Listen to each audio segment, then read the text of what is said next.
नमस्कार दोस्तों, आप सभी का स्वागत है आज के हमारे नए वीडियो में।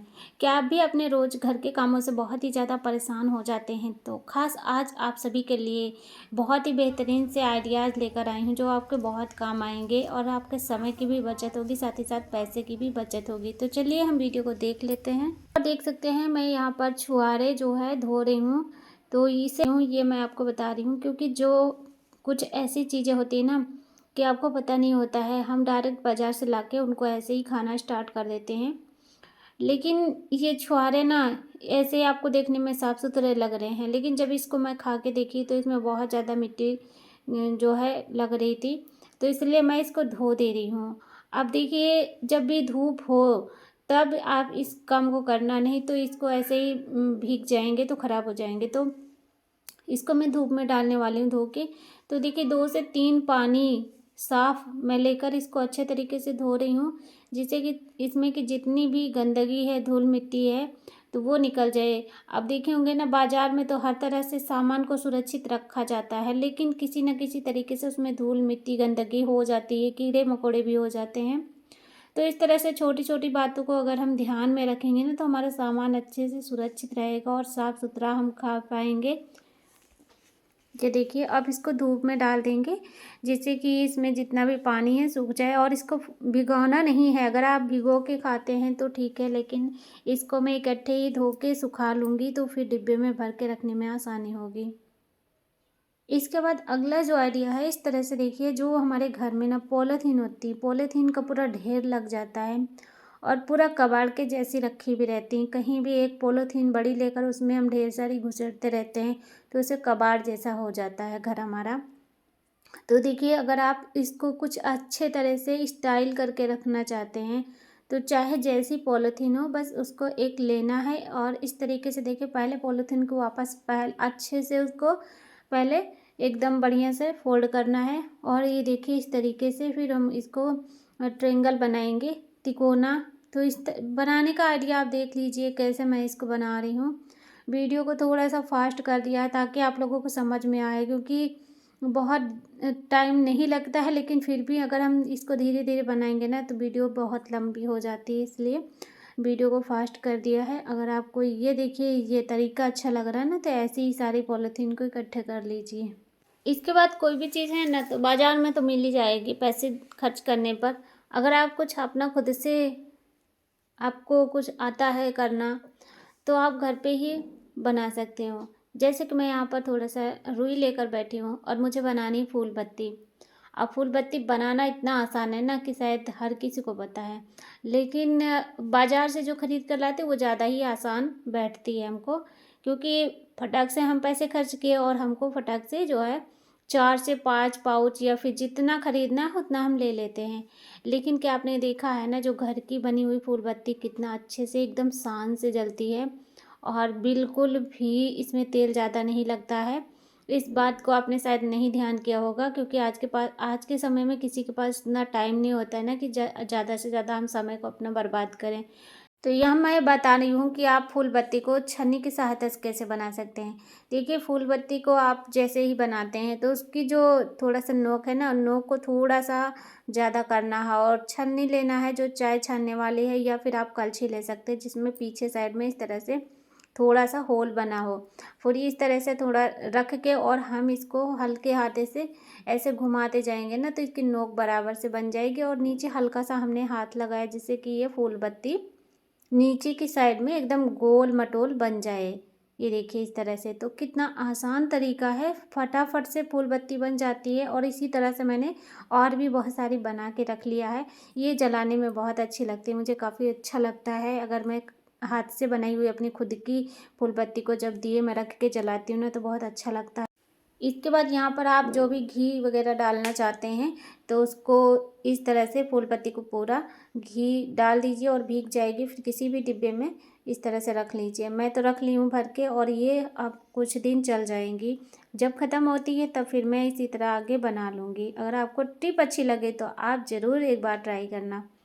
आगे की जो ट्रिक है ये देखिए, जो हमारे घर में ना पुराने मोजे पड़े होते हैं, आपने देखा होगा ना, 2 मोजे रहते हैं और अक्सर आपने देखा होगा कि हर किसी का मोजा एक ही गुम होता है और एक बेचारा पड़ा रहता है, तो उसका कोई काम ही नहीं है। लेकिन मैं यहाँ आपको ऐसा तरीका बताऊँगी ना जिससे कि आप बहुत अच्छे से अपने एक मोजे को भी यूज कर सकते हैं। यहाँ पर एक मोजा लिया है और छोटा सा टुकड़ा साबुन का। साबुन भी कोई यूज नहीं करता अगर छोटा छोटा हो जाए तो। ये काम तो हमारा हो गया। इसके आगे क्या करना है, इस तरह से देखिए हमने लिया है एक पाउडर, कोई भी आप टेल्कम पाउडर ले सकते हैं और ये देखिए इस तरह से इसके अंदर डाल देना है। अब ये मोजा मैं पहनने के लिए नहीं बताऊंगी, इसका मैं दूसरा जुगाड़ बताने जा रही हूँ। मोजे को इस तरह से लेना है और यहाँ पर देखिए मोजा लंबा होता है ना, तो इसमें थोड़ा सा गांठ लगाना है। ऐसे करके भी रख सकते हैं रबड़ बैंड लगा के, ये देखिए इस तरह से। और ये मोजा जो है ना एकदम हल्का होता है, इसमें छोटे छोटे से छेद भी होते हैं ना, इसकी वजह से इसमें जितना भी मैंने साबुन और टेल्कम पाउडर डाला है इसकी खुशबू बाहर आती रहेगी धीरे धीरे। इसको हमने बनाया है अपने अलमारी में रखने के लिए। देखिए मोजा अगर गंदा है तो उसको पहले ही साफ़ कर लीजिए, नहीं गंदे मोजे में रखें ना तो इससे कोई फ़ायदा नहीं होगा, बल्कि और गंदगी हो जाएगी। अब यहाँ पर मैंने अपने अलमारी के अंदर कपड़ों के बीच में इसे रख दिया है। इससे क्या है ना, धीरे धीरे इसमें की जो अच्छी सी खुशबू है वो पूरे कपड़ों में फैल जाएगी और हमारे कपड़े में बढ़िया सी खुशबू बनी रहेगी। अगर आपको आइडिया अच्छा लग रहा है तो एक बार ज़रूर ट्राई करिए। अगर आपके पास मोजा नहीं है तो कोई अस्तर का कपड़ा भी ले सकते हैं। अब अगली जो ट्रिक है ये काम की है बहुत ही ज़्यादा। यहाँ पर देखिए मैंने पुरानी चूड़ियाँ ली हैं और इसके बाद में यहाँ पर इस तरीके से मैंने थोड़ा सा टेप निकाल लिया है। अब इसका क्या करना है ये भी मैं आपको बताऊँगी। बस सिंपल से छोटे छोटे से हैक हैं जो कि आपके डेली लाइफ में काम आ जाएंगे। आप एक बार करके देखिएगा। और भाई बहुत ज़्यादा अगर बजट नहीं है तो हमें जुगाड़ लगाना ही पड़ता है, क्या करें। अब यहाँ पर देखिए चूड़ी पर इस तरह से मैंने टेप को लगा दिया है, ये देखिए इस तरह से। अब इसको मैं ले चल रही हूँ अपने बाथरूम की दीवार पर चिपकाने के लिए। यहाँ पर देखिए आपको जहाँ पर अपने बाथरूम में समझ में आए वहाँ पर आप इसको इस तरह से चिपकाइए। और देखिए ये बहुत ही प्यारा सा छोटा सा हैंगर बन गया है। तो इसमें अब मैं टांगने वाली हूँ शैम्पू। देखिए शैम्पू को हम अपने बाथरूम में इधर उधर पड़े रहने देते हैं ना, ढूंढने पर तो मिलते ही नहीं, भी कहाँ पर हैं शैम्पू, हाथ में देना पड़ता है बच्चों को। तो इस तरह से आप बाथरूम में अपने लटका देंगे ना तो कोई दिक्कत नहीं होगी, आपका समय बचेगा और आपके बच्चे भी आसानी से इसको ढूंढ लेंगे, सामने ही दिख रहा है और फाड़ने में भी कोई दिक्कत नहीं होगी। अगर आपको ट्रिक अच्छी लगे तो आप अपने घर पे ज़रूर इस तरह से लगा दीजिए चूड़ी को। अगली जो ट्रिक है ये भी मोजे को लेकर ही है। तो देखिए यहाँ पर मोजा और साबुन फिर से मैं लेकर बैठ गई हूँ। आपको लगेगा ना वही वाली ट्रिक है, ऐसा नहीं है। फिर से मैं यहाँ पर इस तरह से एक टुकड़ा डाल दी हूँ इसके अंदर में, ये देखिए इस तरह से। तो आप बड़ा वाला साबुन भी इसके अंदर डाल सकते हैं, ठीक है। और ये देखिए और एक ट्रिक आपको बता रही हूँ, आप अगर शैम्पू का यूज़ करना चाहते हैं ना तो शैम्पू के पाउच पे सेफ्टी पिन से जगह जगह पर छेद बना के इसके अंदर डाल दीजिए। फिर इस तरह से गांठ लगा देना है मोजे पर। साबुन की जगह पर आप शैम्पू के पाउच भी डाल सकते हैं, ठीक है। और इसके बाद में देखिए जब भी बच्चे लोग हाथ धोते हैं तो वॉश बेसिन पर साबुन पूरा गलता रहता है ना, इस तरह से अगर आप मोजे में लगा के रखेंगे ना तो बच्चों को हाथ धोने में परेशानी नहीं होगी और साबुन भी बहुत कम गलेगा। जो कि आपका 1 महीने क्या 10 दिन भी नहीं चलता था ना, वो आपका पूरा महीना चलेगा। और छोटे छोटे टुकड़े भी इसमें भर के रख दोगे ना तो भी वो अच्छे से आपका इसमें चल जाएगा कि ये छोटे टुकड़े हैं ना उसको कोई यूज नहीं करता है। इसके बाद जो अगला आइडिया है ना ये बहुत ही काम का है, हर लेडीज़ को ये ट्रिक ज़रूर अपनानी चाहिए। ये देखिए यहाँ पर जैसे कि अब जो हम महंगी महंगी साड़ी खरीदते हैं ना, तो जिसके पास पैसे हैं, तो भाई मैं सबकी बात नहीं कर रही हूँ, जिनके पास पैसे नहीं हैं तो उनको जो है ये साड़ी अपना खुद से धोनी पड़ती है। और किसी किसी के घर में तो मशीन भी नहीं है, साड़ी खरीदने के लिए तो पैसे हो जाते हैं लेकिन मशीन नहीं खरीद पाते हैं। क्योंकि साड़ी हमारे खुद के लिए खरीदनी होती है, हम 4 पैसे बचा के अपना खरीद लेते हैं। तो क्या है, इतनी अच्छी जब साड़ी खरीदते हैं, बात आती है पहनने के बाद में जब वो गंदी हो जाए, धोने की बारी आती है, तब क्या है फटाफट से मैंने ब्रश उठाया और उसको पूरा ऐसे रगड़ रगड़ के साफ़ किया।